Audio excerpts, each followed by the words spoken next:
The ANC's National Executive Committee meeting is underway. The event is expected to confront the highly contested step-aside rule. According to this rule, party members facing criminal charges must step aside voluntarily. Speculation is also rife about whether Secretary-General Ace Magashule will be told to step down. Magashule is facing charges of fraud and racketeering. Senior reporter Aviwe Mtila is following this story for us. Aviwe, what are the people inside this NEC meeting telling you about what's unfolding there today?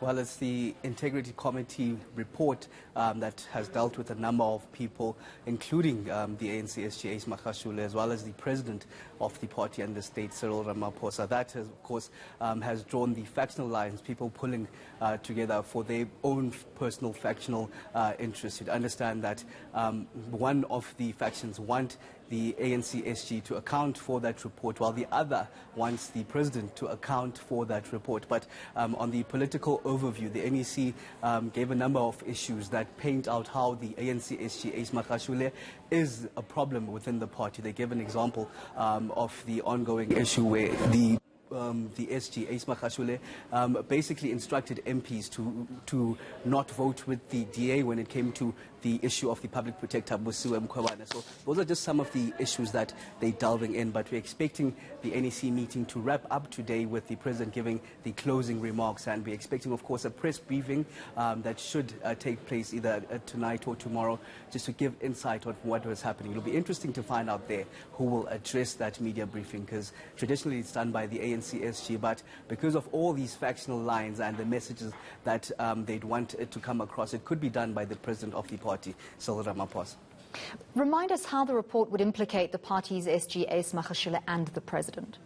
You remember the ANC SG is charged criminally in the asbestos corruption matter taking place back in 2014 in the Free State, 255 million rands worth of corruption. Remember that the ANC SG was the premier of the Free State at that time. He's the first SG to be criminally charged. But when it comes to the president, Cyril Ramaphosa, it dates back to 2017, and just the funding around the CR17 campaign. A lot of questions have been raised about who was funding that, and you'd hear a number of interested parties wanting those bank statements to be opened up of the funding of the political campaign that led to Cyril Ramaphosa being the president of the ANC and eventually the president of the country.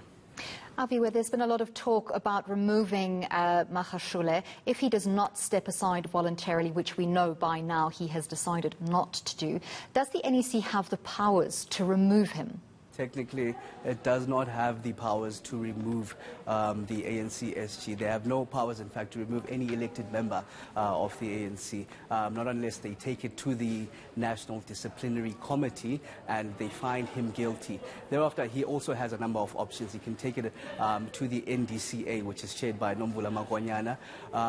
If there is also found guilty in that appeal, he could also go back to the NEC itself, where he appeals there, or even take it to court. The other option is where the ANC SG steps down himself, decides to resign himself. But of course, that's the most unlikely option at this stage. So when it comes to the factional lines that have been drawn out in the ANC, the one faction, the faction that's opposing ANC SG Ace Magashule could now look at just tainting his name when it comes to the rank and file members on the ground, just leading to that elective conference next year. Thank you very much for that insight, reporter Aviwe Mtila, following that NEC meeting for us very closely.